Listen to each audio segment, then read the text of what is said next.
Welcome to Heroes and Droids, your guide to movies and TV shows about superheroes, sci-fi, Disney, and action from Marvel, DC, from Star Wars to Star Trek, from James Bond to the Fast and Furious. We'll talk about theatrical films and streaming delights you care about most.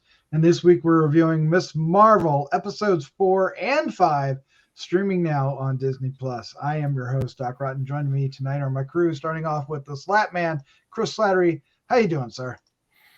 Good. How are you doing, Doc? I'm doing good. Also joining us, award-winning filmmaker Christopher G. Moore. How you doing, sir? Come with me if you want to talk about Marvel. Yes, you've been waiting to say that, right?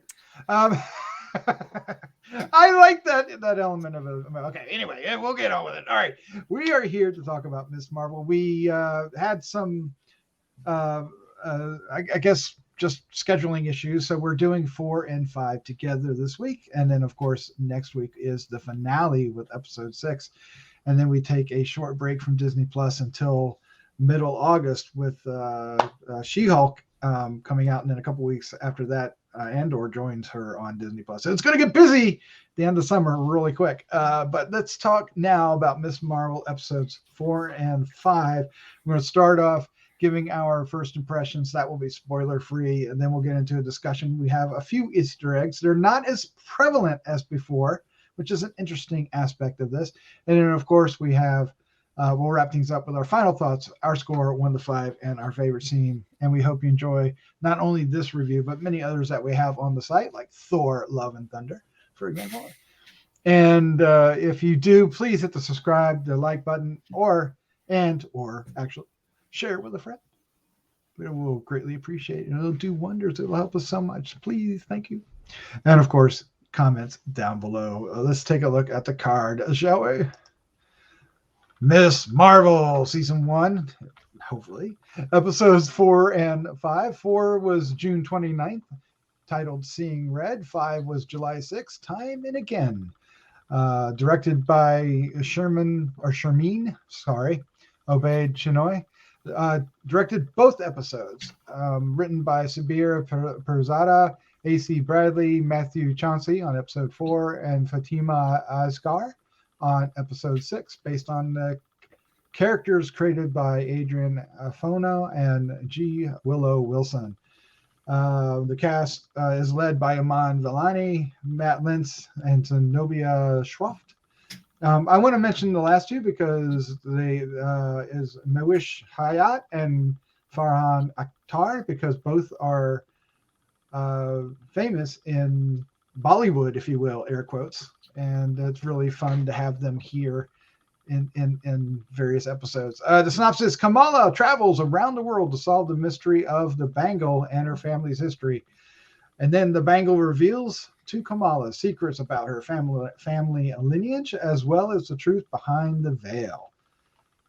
So yes, there's probably a good reason why one director directed this, because it's all back to Pakistan we go. And I'll just quickly say that I enjoyed that aspect of it so much. It was great to see this character and her mom in this world, and it felt like I was transported along with them there, and I really enjoyed it. But let's get into our first impressions. Slatman, you are up first. So it's funny because before the episode we kind of talked about how we're going to do this, and Doc, you said, all right, so we really like this format where we give our impressions for the first one episode, and then we give our impressions for the other episode. But my impressions for both episodes are the exact same. Nice. I like that. I really enjoy these episodes. I really enjoy being able to spend time with Kamala's mom and Kamala's grandmother. And I really enjoy the setting shift from New Jersey and the typical American MCU to Pakistan. I think it's very interesting. It's very, and it works really well for the story they're telling. But I do think both episodes kind of fall flat a little because they're missing what I think has been the best part of this series so far, and that is the family. And we get a lot of that with the Kamala's mom and grandmother, but it's not quite the same. And I feel like we're kind of missing something because of the relationships and all the family aspect of it that we get with everyone being at home in New Jersey. So they're good episodes. The story is very intriguing, very well handled, pretty well, if you ask me. You know, spoilery, all things considered. But it just feels like it's lacking something that the first 3 episodes had. I kind of agree with you on that. Let's find out what Christopher thinks. Christopher, what was your first impression of Miss Marvel episodes 4 and 5? Well, I feel like this feels like one episode Split in half. First. And I will say I had the exact same thoughts that Slattman was thinking. I kind of missed. I mean, we have a little bit of the family aspect, but it's family members we haven't met yet, you know. And we've gotten a little bit to see the Nani a little bit, you know, through bad, you know, voice chat. But you know, they're still kind of alien, I guess, to the, and then we run into all these random characters throughout these 2 episodes. And then we have like without being too spoiler, we have like a flashback to the past and stuff. So a significant flashback. Which is almost it's exposition. It's filling in all these different elements. And granted, I still love that part of it. I never thought I'd fall in love with a great grandmother, but I mean, that woman is gorgeous. I would marry in a field of poppies or a field of roses. But yeah, I think because it is all there to sort of explain this whole backstory and everything is sort of like is revolved around that, and we kind of get away from the Miss Marvel character, you know, until she shows up again. And so the heart and soul of that, regardless of the other characters, is the Miss Marvel, and then also her family unit as well, and even some of the side characters like Bruno and other people that we'd only get to see bits and pieces. And to be honest, I'm not really into the villain characters as much. They seem much smaller to me, I guess. So yeah, but at the same time, I'm still enjoying it. I think, again, but when we have those moments, because we still have some moments between the Miss Marvel and her mom and stuff, you know, and we get those moments. And we see that connection, how her mom really isn't that much different than she is to some degree. You know, her mom was rebellious when she was younger. So we get some of that stuff to where we can still see that spark of everything, you know? So yeah, I still enjoy it. But yeah, I think because we've gone sort of this fish out of water, and we've thrown all these different new characters all of a sudden, that it almost seemed kind of, we don't even have time to meet. We have one character we don't even really get, then they're gone, you know. So it's like we get these little snippets of people, but because it's people that are just popped out of the blue, you don't have that same connection as other people that we sort of gotten to know throughout the last few episodes. I think, yeah, I almost feel like we wish we'd had a little bit more. But yeah, I mean, still there's some good elements in it. It just I guess it just doesn't have that. It doesn't have that full heart. That's a good word for it. That's made the show work so well coming to this. But at the same time, we do need to understand why all this stuff happened. So this has to happen, but it feels like more exposition than a part of it in the normal way that they've told the story so far, if that makes sense. Yeah, it feels like this would be the annual #1 for the year. That's the regular story goes on through the comic. It has that. It feels like a spin-off on itself. But at the same time, there are moments in here that make it well worth this sidestep, right? Because the 3 and maybe even 4 generations of Kamala's family is really special, and it's really nice to get those moments. But we do miss the father, we do miss the brother, we do miss her friends, and they can't come along because then it'd be like the Brady Bunch goes to Hawaii or something. It wouldn't work. So it does struggle with that. I'm not wrong. So it struggles with that. But thankfully, when it gets to the actions were handled really well. Going through the streets of I forget what city they're in, but going through Karachi, yeah. And I really, I don't know, I felt transported. I felt like I was with her, and going through this, and I really liked the new characters that we meet. Even if they're brief, just for these 2 episodes, and I have no idea if we're going to see more of them. I did enjoy them, and I liked how they keep giving Kamala stuff that's going to make the costume. It's like every time she gets something new, that's going to be another part of the costume. I recognize that, and I really like how that's kind of behind, subtly happening. And if you're aware of the costume that's happening, right in front of your face, right in front of your eyes. So I'm enjoying this immensely, but I'm not enjoying it in these 2 episodes. I'm not enjoying them in the same way I enjoyed the first 3. And in the same way, I suspect I will enjoy the 6th episode. I feel like the 6th episode is going to return to that, and we're going to really knock it out and land, have a good landing, if you will, stick to landing, if air quotes. So I think I like it a little bit more than you guys, but maybe not. We'll find out at the end. But I mean, it's still true. This series has been the biggest surprise of all the Disney Plus MCU stuff for me. Well, and and regardless of my issues when it comes to how these 2 episodes kind of play out, I still I'm still liking the aspect of the historical aspect of stuff I did not know. I'm not a big geography fan, or I don't know a lot of history, world history.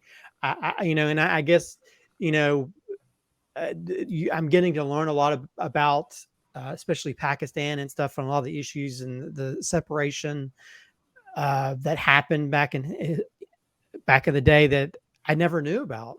And so I'm watching this superhero thing, and I'm getting an interesting history lesson. So regardless of my issues, I'm still interested in finding out more stuff about this, and learning more about, their culture and their beliefs and stuff, and the historical things that have happened. So that, to me, that's a cool thing, regardless of it not playing out, or not having that sort of like John Hughes element that we've had so far throughout episodes. So I guess not every episode has to be that, but also, that this builds to that one moment that we've had them tell stories about, and we can get to sort of see play out. Mm-hmm. And that story is really beautiful to watch.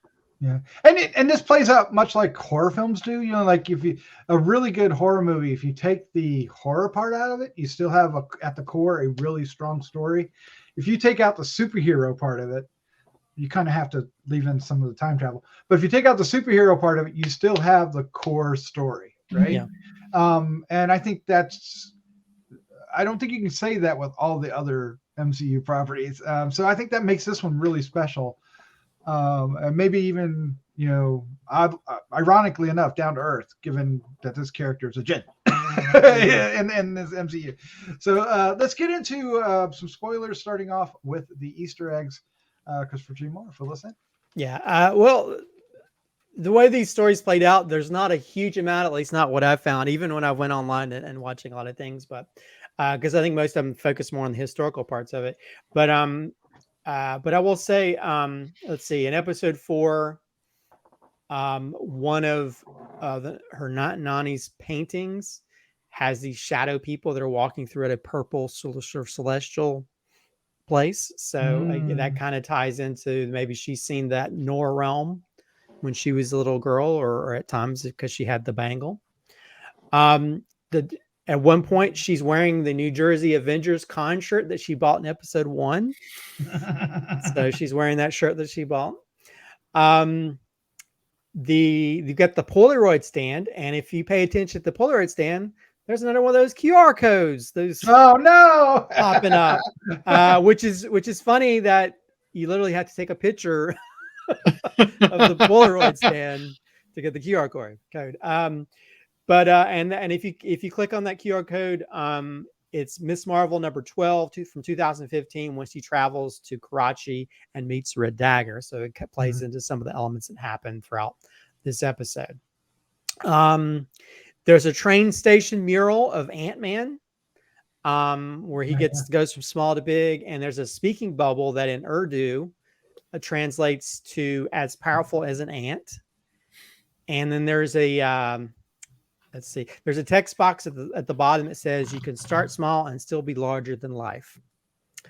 So it's kind of funny how Ant-Man's become like a bigger celebrity I know, it's so in other weird. cultures than other characters. Let's see, I guess mainly because he had that podcast, right? Let's see. And of course I made the joke at the beginning of the podcast, but we get a Terminator 2 reference where he's like, come with me if you want to live. And like probably a lot of young people are like, what movie is that? Because that's what Ms. Marvel kind of does. But we get an action scene a little later where they're being chased by a big vehicle in the same way that they're taking like the small vehicle and they're being chased by a bigger vehicle, which is sort of like T2 when the Terminator and the John Connor are on the motorcycle, and then they're being chased by a big like semi. So we get a sort of a almost like a version of that to some degree. So it kind of plays out. He kind of jinxed himself by saying that. When she falls back, when she gets her bangle stabbed and she falls back into this rip in the universe, a dimensional rift. Those rips are similar to the same rifts created by Clea in the post-credit sequence in Multiverse of Madness. The rips are very similar to how she uses her knife to rip open the multiverse. Interesting. Yeah. Moving on to episode 5. So yeah, there's not a lot. Let's see. Actually, the opening of episode 5, there is a song that plays. It opens from a song from a 1949 Bollywood film called Dilaji, and it's actually an adaptation of the 1939 film called Wuthering Heights, which is about a tragic romance that starts with a ghost and flashbacks to her past. So we get sort of things that sort of tie into that aspect of it, because we have like the tragic romance that happens. If you pay attention, the Marvel logo, there's only one of the Miss Marvel logo. There's only one of them that's in English, and that's on a torn British flag. All of them are in different languages. There's Miss Marvel in Urdu, Hindi, I'm probably pronouncing this wrong. I'm being docked for this episode. Gujarati, Punjabi, Tamil, Bengali, and Telugu. So one of those I probably said wrong, or maybe all of them. And one of those is actually Urdu and Hindu, where it goes through the middle of the name, and which actually ties into the whole split of Pakistan, and all the horrible things that happened when they split up the people in the different areas and forced them. Let's see. The poem that Hassan recites to Aisha is by a poet named Rumi, and he actually says two different poems, but the second part is actually the "What you seek is seeking you," which she puts into the bangle. So you could sort of see how her love, the first time she fell in love with him, she used that as putting into the bangle for her daughter and later granddaughter, or great granddaughter, I guess. Let's see. The outfit she's wearing when she's pregnant in the Field of Flowers, that's the same outfit that the nanny draws of her, what she remembers of her. That's all. That's all. That's That's enough. all. That's enough. That's enough. Okay, so I don't know much about Red Dagger. Is Slattman? You're the only one that's gotten maybe this far in the Miss Marvel. Is Red Dagger- Barely. I barely? think I've barely read to this point. Like the episode, like what you said, 15. I think I'm on episode or issue 14 or 12 of that run. You're getting there. You're getting there. But from what I can tell, it's like I mean, they did fine with the character. Like I really like the character and I like their dynamic. I wish that the boss character, that the he leader, just got. it wasn't. Yeah, he was he was Captain Exposition, and I wish he wasn't quite that. Right, he got a little bit of action, but most of the reason he was there was to tell her all the stories about. And he's another sort of well-known actor as well, and so I don't know. I think that's the problem with this episode. We have this character, he shows up for 5 seconds and then he's gone, and then it doesn't have the same impact as like, I'm sure he'll be remembered or something that the Red Dagger guy says. So I don't know. It felt like we didn't really have a moment to really meet him. We get this sort of like, almost like it feels like Q's James Bond moment where they go in that back room and stuff and see all those different things. It was like that. It felt like going back into the. And I don't know. I think that's the main thing. We have all these other characters who you've got to know, and all of a sudden this character pops up and then he's dead. I did like him though, and I enjoyed the three of them, doing the exposition. It was, if you're going to do exposition, as you know, Christopher G. Moore, is hard because it is. And you have to be very creative in how you present it. And I thought they did a great job at it. You felt like you were with the character learning all this, which is important, but it also wasn't boring. Right? Well, but I also realized that we've seen this thing done so many times. Evidently the go-to for Marvel is we have to have these magical sands that they do. like in Loki or even back in Black Panther, when he's explaining the story and stuff, they show all these different like sand type particles that form things, and that just seems to be the go-to thing for Marvel. And now it's become a little bit of a tropish at this point for me. Yeah, I kind of wish they'd. Well, I mean, if it was her explaining it, if Miss Marvel explaining it, would be those funny animations, and those are a little bit more lively. Well, but... that's at least that's different. No. But I feel like we're seeing it a little bit too much, where you just have these particles that form things, and that's just a nitpick of mine. MCU, science and technology. MCU. But I like these characters. I like the Red Dagger. I kind of hope we see more of them. I liked them together. I thought, like even when they were first like battling out there on the on the train platform, that was exciting and fun, and you got to see Miss Marvel, Kamala, actually handle herself and fight, and it was good. It was good to do that. We're watching this character grow, which she's not just all of a sudden a superhero. We're seeing her become a superhero, and I'm enjoying that. Well, she's definitely no Winter Soldier, because there's that one part where she catches a knife, but then she tries to throw it back. I know, that was hilarious. Oh my god, he's like, he looks back at her. But I did like that how I like that she has that sort of Spider-Man snarkiness about her, which is funny, because considering the guy who played Bruno actually was up for Spider-Man. But and I think because when she's like talking about it, it was like Red Dagger. What is that? A boy band? Which seems to be also the go-to thing for Marvel too, where they make a joke that is that a boy band? Is it a name of a band? But yeah, I love the humor of it, to where she's still doing that. I think my big nitpick is the 1990s special effects that happen towards the end, where they turn into skeletons. It's like Oh, when they really bad crystalline stuff. I mean, I understand they're doing that probably so it's less grody and gruesome, but it was really bad special effects. But at the you're same talking about time, the Jins when they encounter the veil. yeah. Although I will say, on another note, I've heard that they've really been doing the special effects people badly on a lot of these Disney Plus shows. So I guess I shouldn't be so critical of it because they're putting these people, because it's different than turning out a movie. You're having to turn this out for episodes where they're getting it done right up. Sometimes they go and change it after they've uploaded it. So there's, they did that with the Stranger Things. They uploaded episodes and then they went back and changed it after they uploaded it.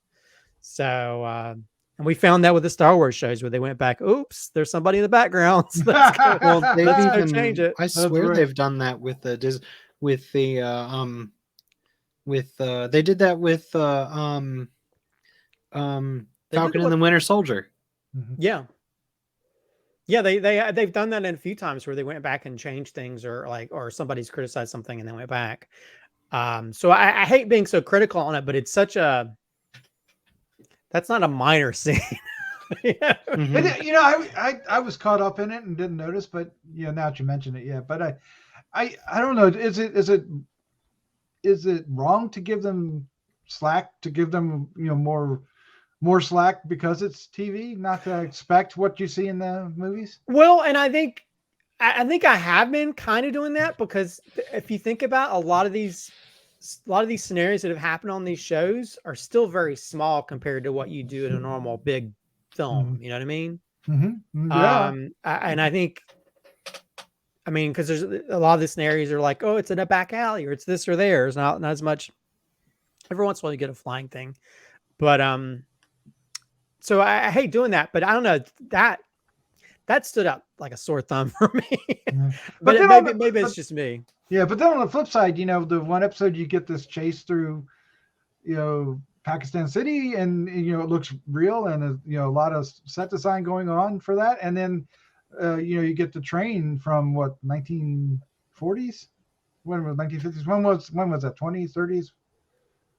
Do we remember the time of when that was? But anyway, that was huge. There was a lot of people, a lot of trains, a lot of stuff. Yeah, that have to multiply people and add all the different things. Yeah, you don't think about that. And I think, but when that stuff was done flawlessly, because I felt like, I'm wondering if there was actually people there, if they just added CGI people. I didn't know. I think the way that element of production design and how they brought everything together worked. But then there was but then even like when she's using her powers and stuff works really well. Just that one part just kind of like it kind of stuck out like it was unfinished or something. And I don't know, maybe that was the way they were meant for it to look. Yeah, so I just want to step in here. I looked it up. I wanted to be correct. 1942. It was 1942. Gotcha. I felt like that was wrong, but it is. It was 1942. Do you think they did it super cheesy on purpose so it wouldn't get like a PG-13 or? Well, I think that's why they just skeleton falls out. Yeah. I do think that they sort of did it to where it wasn't as bloody, but if you even the transformation stuff is not good. And I hate being so critical of it, but I went back and watched it a few times, and even watching stuff for the Easter eggs, they showed that scene where the one woman even the fading and stuff into it isn't as crisp and clear. And I think that's also probably the thing with these TV series. It's like they have a limited amount of time, a limited amount of budget, and they're probably not going to be as critical. Although I guess you pick your darlings, right? But then I was paying attention to stuff in Multiverse of Madness, and I saw like CGI characters in the background that if you paid attention to it, you realize how wonky they are. There's like a lot of CGI America Chavez is in the background. They're like walking around weird, and I didn't see that on the big screen, but just if I wanted to be more extra critical, you could do that. So finally, let's talk about Cameron, because all the others they leave Cameron behind, and Cameron ends up getting some powers from his mother when she passes away in the scenes that you're describing. And that too, is that also his character part of what happens in Miss Marvel? Are we kind of bouncing around stories there? Oh my God, his character is so different in the comics. Okay. In the comics, his character is an Inhuman, and his character is a very, very, very, very, very bad guy. Okay. Is he going to be a very, very, very bad guy now, or is he going to be like a? Well, is she part of him? Is she controlling? Is she like, some people online think that she's sort of like his mother allowed her spirit to go into him or something. I don't know. I don't know if it's her, but if I thought it was like maybe her powers or something went into him, and then that allowed him to sort of fulfill his. Yeah. He seemed to get some kind of augmentation from her passing. Because I think in the comics he has like a weird blue see-through type. Yeah, and he's an Inhuman. He has Inhuman powers. So right. Well, here insert whatever is convenient here. Although I will say I think that's the one thing I didn't like. I felt like she didn't seem like I don't know. She just seemed so soulless, I guess. That didn't seem any kind of like, we'll just leave him behind type thing. I don't know. Something about her character I don't really. Yeah, I don't think one-dimensional. I don't think we got the oomph out of her decision in front of the veil as much as they wanted. But I don't know if that's really what I was in that episode for anyway. So it didn't really impact me one way or the other. Although I think that's part of why, in the end, why these two episodes aren't as strong as the first three. That's also an element of it, but less so. So. I mean, we were just talking about how the MCU has a villain problem, and this kind of proves that. Yeah, it kind of does. All right, let's go ahead and wrap this up. Let's give our final thoughts, our score 1 to 5, and our favorite scene from each or both, if however you wish. Slattman, you're up first. All right. So I'm gonna kind of repeat what I said before. I thought that both of these episodes were very fun. They were good episodes. They're telling a very interesting story, and it was refreshing to have something in the MCU not set in urban America or urban like Eastern European or Eastern just city. Like, it was nice to get outside of that, of what's new, what we know, and go to somewhere that we haven't really been before. It was nice to see the culture. It was nice to see how it was just nice to see. It was very, and the flashback episodes I felt like were done very tastefully. And that was very interesting, albeit a little questionable for time travel purposes, but I'll let it slide. It's yeah, you always have to do that with time travel, don't you? Yeah. I'm getting flashbacks to Endgame now.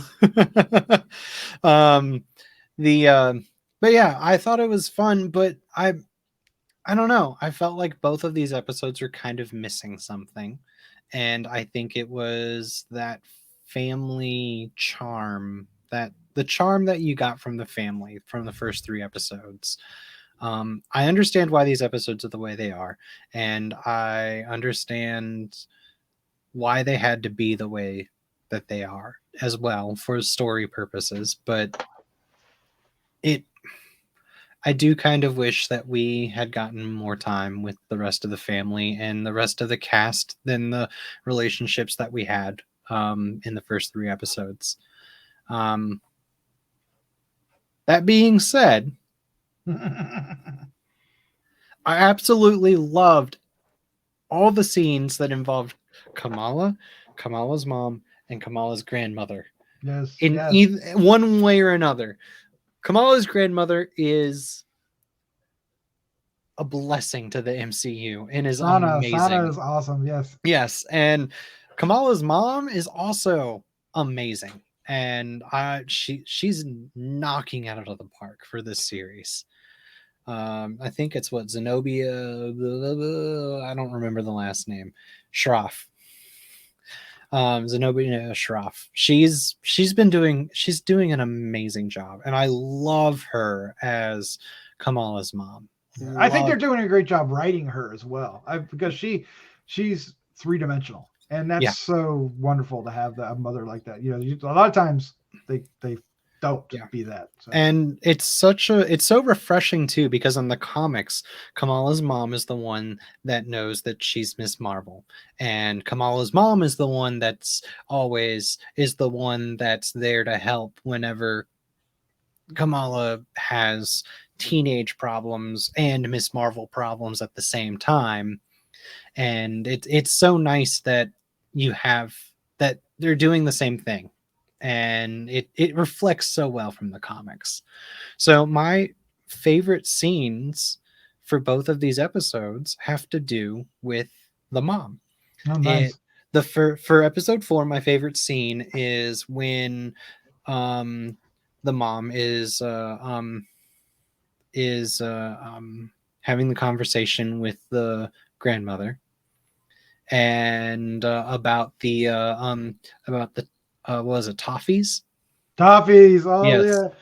yeah. I ate them. And then it kind of leads into it's kind of two scenes in one, but then it leads into Kamala coming home and having that moment with her mom as like, here, have a toffee, you know. They're so hard. How do you need stronger teeth? And then my favorite scene in episode 5 was when Kamala's mom found out that she is, well, what is it, the light girl or something like that. Light girl, starlight girl, something like that, whatever. Like, I loved those. I absolutely loved those. And I'm giving both of these episodes a 4. Even though I have issues, I still think they're very good. I still think they're very much worth your time, and they are, while they're lacking that something, they're still a lot better than some of the other stuff that's been put out on TV. So that's true. Yeah, and your examples are just what you're talking about with the toffee is just good writing, right, Christopher? Well, yeah, and even I think the best part of the moment when she sees that her daughter is the superhero, she's more concerned about the strange boys she's with. She's less concerned about her having powers and more about, like, who's this boy?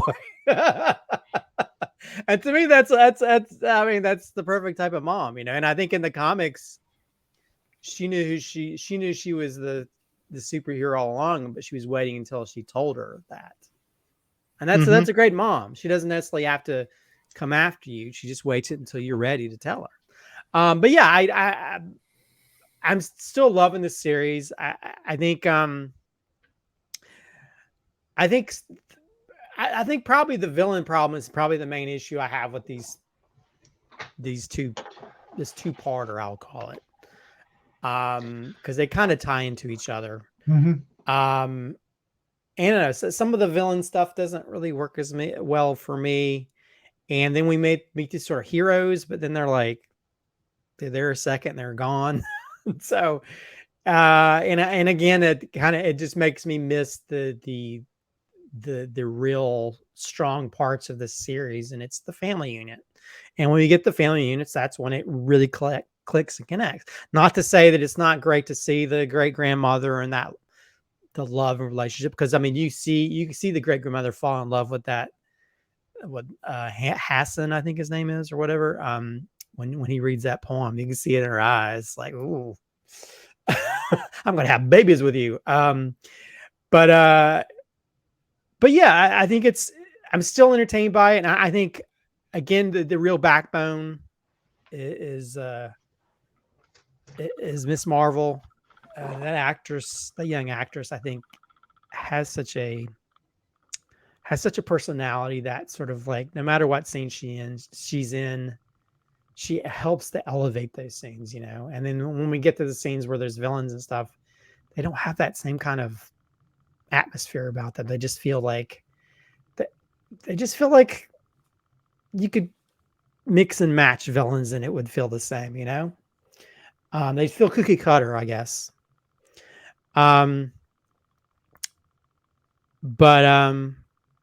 But yeah, but it's still entertaining, and still I love that I'm learning stuff from this series. I mean, kind of like Doc when we were watching Lovecraft Country, you know. Yeah, They oh my would gosh. bring in like historical events that happened that became part of the storyline that I, as a white person who grew up in the South, I didn't learn it through a lot of my history books and stuff. So it's good that I'm learning about this, and I love that we have shows like this that show the different side. It doesn't always have to be, you know, about certain types of stories. But yeah, I think the family definitely embodies it. I think the casting they did for the family is just amazing, and I agree. I think that my favorite parts are the grandma and the mother and the daughter. I'll give them both fours. I mean, I have issues, but there's still good stuff in them, regardless of my issues and critiques. As for favorite scenes, I'll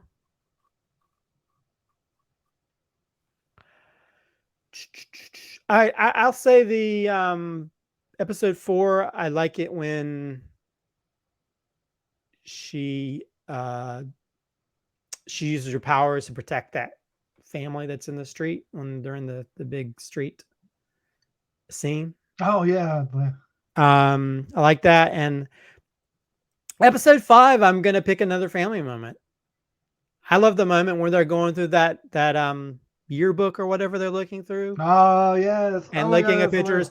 And if you pay attention, you can see that Kamala is no different than her mom, because earlier her mom was that when they tell her like, hey, you can track her phone, it's like, why doesn't anybody tell me about this? And then when they're showing pictures of her mom looking all like, you know, when she all flashy outfits, like she's like, why doesn't anybody tell me about this? It's again, that's great writing, that's great dialogue, that shows so much how they're no different, you know, that her mom was just as rebellious as she was.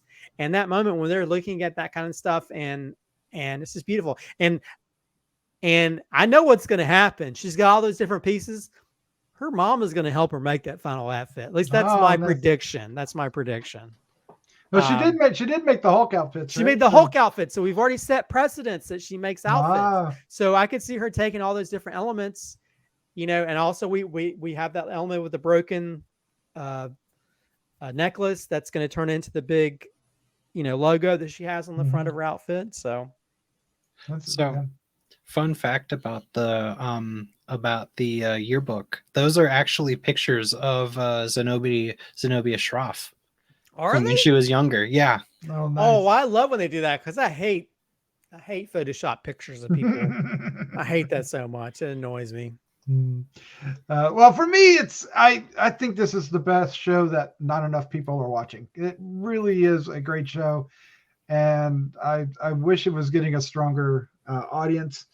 It is, like I said earlier, it's the biggest surprise out of all the MCU shows. That I really am enjoying this, even though this one kind of slows down a little bit as far as, you know, that particular element. I mean, it doesn't slow down in the action. I think it still holds up, but as far as what we call the heart, that part of it kind of takes a little bit backseat, except for the scenes like you're talking about, Christopher and Slattman, when it comes to the Kamala, her mom, and her grandmom. I mean, those scenes are incredibly strong and do bring that, but they are very small compared to the rest of what's happening in the story. I still enjoyed this, and I did not get to watch episode 5 twice, but I did watch episode 4 twice, and it is a joy to watch these over and over again. They really hold up to multiple viewings. They're, it's a lot of fun. And I guess a part of it I also like is just the innocence of the character, right? We don't get that with the other MCU characters. Usually there's baggage, right, hanging over their heads of some sort. And this character is a little more on the innocent side. And as a longtime MCU fan, our Marvel fan, Marvel Comics fan, the earlier comics had that. Sometime in the 80s, they got darker and things had to get gritty somewhere along those lines. And I miss those days when it was just, innocent, fun, superhero things going on. And this has that aspect I enjoy. So I'm going to give this 4 as well. I'll give both of them a 4. I do expect that the next episode is I'm looking forward to it. It's theirs to mess up. It's going to be good. And the directors of the first episode are coming back to do the finale, and which is kind of what they do with the other ones when they don't have the same director all the way through. And that's worked out in other series, so I expect it to work out here. And like you said, the lead actress is so wonderful in this role. It's so perfectly cast, and also against type when you look at it as a superhero, right? But yet she is a superhero, right? You don't have to. Being a superhero is more than physicality, right? And she proves that, and I love that aspect of it. I can't wait to get the family back into it. I do miss that. So my favorite scenes, it could easily be the family scenes, but I'm going to go with the fight on the platform, the train platform, because I just thought watching her handle herself, even though it still wasn't 100%, and you could obviously he was toying with her a little bit, but just to see her, be able to instinctively use her powers to make the ramps and the stuff that she needed, the little foot pedals that she needed to jump on, and when she fell down on top of them, and landed like right, that was fun. It's good stuff. And putting the mask on, oh, I love that moment, right? And then the quirkiness of her dialogue. So that was that one. And the second one, it's a little harder to choose because we get wrapped up. We get this. There's this long extended sequence with the flashback, right? It's not a short flashback. It's half the episode. It felt like, and then it's wrapping up the clandestine scene, and that clandestine storyline isn't needed to happen, but it wasn't as rewarding, right? But it just needed to happen. So it's a little more challenging to pick something there. So I want to go, and I'm going to cheat because you guys did, but when her mom realizes that she's the superhero all along, I love that. Of course, Grandma knew. Yeah. Somehow Grandma knew, but I just love that moment, and I loved her reaction, and I loved how I love not only the mom's reaction, but I love Kamala's reaction too. You could see like this weight lifted off her shoulders, right? And she kind of became, her body language was really well done. I mean, the actress did a great job selling that, because and there's a number of times where I've seen her do her body language to show different emotions. Like when she's talking to her mom, and she's a little bit more kind of withdrawn as opposed to standing up, straight and confident, and or closed in, I guess I should say, instead of straight and confident. So she's really impressing me, this actress. She's either very talented or getting great direction from these directors, or maybe a combination of both, because it really works, and it's more than dialogue and delivery. It's she is acting the part, facial expressions, body language, everything. So great job, love it. And the great sweet bookend is we get that part where Nani's like, I just draw what I remember, and I don't have a picture of my family. and for her to finally get that picture to her is like, Oh, I know, that was good. sweet, Yeah. heart-wrenching moment. One moment I will say from when I watched it, the episode 4 again, was the sweating scene, because the first time I saw that, when it first happened, I was like, that was really like, ugh, and then it made sense, right? But watching it the second time, it was so funny, just seeing her, like, what is this? And then to tie it into, when the Red Dagger guy takes her out to the beach, which I like that scene. I almost picked that scene when she was, she felt a part of something, right? Well, and I think the interesting thing, we kind of learned that early on in the episode when her cousins call her, I think you call her ABC or whatever, because it's almost like American Born. Mm-hmm. How, she's still, she's just as awkward in America that she is around her own culture. And so she's kind of, and then she's also even awkward because she has these powers and stuff that make her different than everybody. So it's her trying to get to understand her culture and understand being a teenager in America. So there's all these things to balance, and she's just learning how to do that, and I think it's just a sweet story to see, Yep. we kind of learned through her eyes as well. Obviously people who are watching this are watching the show, so I'm not preaching to the wrong crowd, but I really wish more people would watch Miss Marvel. I think they're not giving it, it's not getting its due. It'd be interesting to see where 5 years from now what the show means. Be interesting to see. All right, well, that's it. That's our review of Miss Marvel 4 and 5. Thank you for hanging out with us for an hour to do so. Appreciate that. Christopher and Slattman, thank you for joining me. Always fun.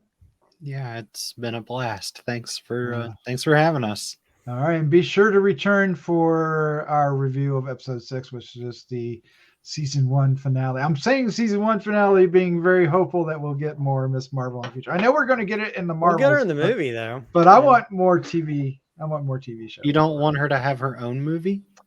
I don't know. I think this is the format for this character. Well, she's popped up on the Disney Wish cruise.